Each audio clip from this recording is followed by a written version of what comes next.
अगर गर्दन भी कटानी पड़े तो कटा कर जाएंगे, पर अपने हक लेके जाएंगे। हमें किसी से दिक्कत नहीं है, हमें सिर्फ दिक्कत सरकार के इन कानूनों से है।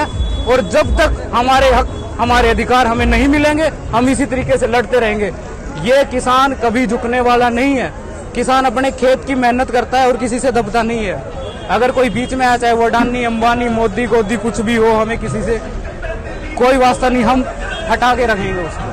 ਅਸੀਂ ਉਹਨਾਂ ਚਿਰ ਜਾਵਾਂਗੇ ਨਹੀਂ ਜਿੰਨੇ ਚਿਰ नहीं मनेगी, चाहे भावें 5 साल लग जाए ना। सारा कुछ लेके आए हैं, का बच्चे भी लेके आए, सारा परिवार आए हैं, कभी नहीं जावांगे। नमस्कार दोस्तों, मैं हूं रवि कौशल और आप देख रहे हैं न्यूज क्लिक। अभी हम दिल्ली के टिकरी बॉर्डर पे हैं और यहाँ पे जो भारत बंद का पूरा जो कार्यक्रम था उसके तहत जो है किसानों ने अपना डेमोन्स्ट्रेशन और अपनी रैली की है। इससे पहले हम जो है दिल्ली के सिंघू बॉर्डर पे थे और वहाँ पे भी जो है किसान जो है हजारों की संख्या में जो है उन्होंने डेमोन्स्ट्रेशन किया है और जो है वो रैली, छोटी छोटी रैली को उन्होंने निकाली है। किसानां दा 2 महीनों तो पंजाब अंदर संघर्ष चल रहा मोदी सरकार नूं जगाउण दे लई, पर मोदी सरकार टस तो मस नहीं हो रही, क्योंकि ਜਿਹੜੇ 3 ਆਰਡੀਨੈਂਸ ਬਿੱਲ ਲਿਆਂਦੇ ਨੇ ਉਹ ਜਿੱਥੇ ਕਿਸਾਨਾਂ ਦੇ ਉੱਤੇ ਡਾਕਾ ਆ, ਉੱਥੇ ਨਾਲ खेत मजदूर भी अपने ਕੰਮਾਂ ਤੋਂ ਵਿਹਲੇ हो जाएंगे। किसान तो जहाँ पर बैठे हुए हैं आपको मालूम ही है, उन सभी ने हमारा साथ दिया है। क्यों दिया है? ये कानून है जो अकेले मन के जो किसानों के लिए नहीं है, अभी ये कल किसानों के लिए होंगे। इनमें मजदूरों के लिए है, पत्रकारों के लिए है, जो छोटे दुकानदार, एक पासे बड़ा मॉल खुल गया, छोटे दुकान पर कौन जाएगा? इसका मतलब जहाँ का लोकल व्यापारी है वो तो खत्म हो जाएगा ना। देखिए, ये जो आंदोलन है ये जन आंदोलन है, देश को बचाने का आंदोलन है। पूरे देश का कारोबार कंपनियां समेट रही हैं और पूरा देश गरीबी के आगोश में जा रहा है। 1947 से पहले अंग्रेजों की पॉलिसी थी कि हम जो कहेंगे वो आप लोग अपने खेत में बोओगे, हम जो कहेंगे तब आप हमें फसल बेचोगे, हम जो दाम तुम्हें देंगे उसी दाम पे तुम्हें फसल बेचनी है। ये 1947 से पहले था। 1950 में हम लोकतांत्रिक देश बने, हमें हमारे कुछ अधिकार मिले। आज के इस दौर में जो सरकार ने हमें वादे किए थे कि हम किसानों के लिए ये करेंगे, आय दोगुनी कर देंगे, 2014 से बीजेपी ने 2014 में जो वायदे हमें किए थे उससे आज 6 साल बाद जब कुछ देने का वक्त आया कि आपने 6 साल में किसानों का कोई हाल नहीं पहुंचा, आप उनको किसानों की याद आई, तब क्या कहते हैं कि सर हम आपके लिए 3 एडवांस्ड ऑर्डिनेंस लेके आए हैं, 3 एडवांस्ड आर्टिकल्स हम आप लोगों के लिए लेके आए हैं, एक्ट्स, इसमें आपको ये फायदे होंगे, ये होंगे।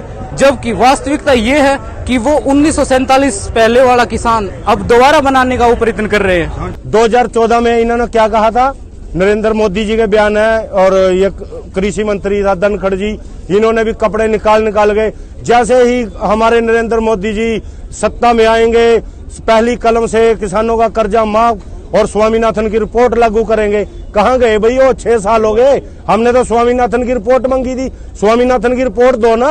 और ये तीनों अध्यादेश तो हमने मांगे नहीं, इसका एक भी फायदा नहीं। तीनों कानूनों के हिसाब से जो अब लागू हो गए हैं उनके हिसाब से सरकार चाहती है कि एग्रीमेंटल एग्रीकल्चर करके हम वो खेती बोएं जो वो चाहते हैं। सरकार चाहती है कि APMC हटा के जहाँ जितने दाम पे वो खरीदना चाहे अनाज वो खरीद दें। साथ में सरकार चाहती है कि जो दाम हम दे वो दाम ही तुम लो, नहीं। ईस्ट इंडिया कंपनी ने सारी दुनिया को, सारे मुल्क को गुलाम कर दिया था। ये ईस्ट इंडिया कंपनी है दूसरी जो मोदी शाह अमित शाह है। हमारी बात सुन ले, हम जमीन का 1 इंच भी किसी को नहीं देंगे, हम मर जाएंगे। हम वो आदमी हैं जो दूसरों के लिए लड़ते हैं, पर असी अपने लिए क्यों नहीं लड़ेंगे? हम गर्दन कटा देंगे। पर ये कानून जब तक रद्द नहीं होते, क्यों कल किसानों का मसला नहीं है, इसमें इंसानियत का मसला है। हर जिला से, हर तहसील से, हर राज्य से देश का बच्चा अब जागरूक हो गया है। क्या इन 3 बिलों के खिलाफ, क्या इसके बाद जो बिजली बिल आएगा वो भी हमारे लिए ठीक नहीं है। हमारे ऊपर एलिगेशन लगाए जाते हैं, क्या ये किसान पराली जलाता है, उससे ज्यादा तो प्रदूषण दिल्ली में ही हर चीज का है। हर दिल्ली में एक मिनिस्टर के कम से कम भी 10 AC हैं, जिससे ज्यादा प्रदूषण होता है। जो भी सरकार आती है वो ही किसान को पीछे लेकर जाती है। किसान के हक में कानून नहीं बनाते, अगर बना भी देते हैं उसको सच्ची नीयत से ये लागू नहीं करते। 27 तारीख से लेके और आज 7 तारीख हो गई है, 11 दिन से यहाँ पे लोग इतने ठंड में बैठे हुए हैं और इतने दिन में इनके पास हल नहीं निकला, इसका मतलब मनसा साफ नहीं है। ये सोच रहे हैं कि आंदोलन लंबा हो, लंबा आंदोलन को बदनाम किसी तरह से कर दिया जाए या अपने आप टूट जाए। बात सर ये है, अभी बात क्यों नहीं कर रहे हैं? आप पूछ रहे थे कि कहाँ पर खड़ी है बात? क्योंकि मोदी जी ने तो अडानी को सबको बेच डाला। ये तो मोदी के हाथ की बात नहीं रही, ये तो अंबानी अडानी की बात रहेगी। जेकर वो इनको कहेंगे तोते बन के तोते। भारत बंद में हम ये चाहते हैं कि मोदी को मैसेज जाए कि भारत के लोगों में आपके प्रति इतना गुस्सा है कि लोग भारत बंद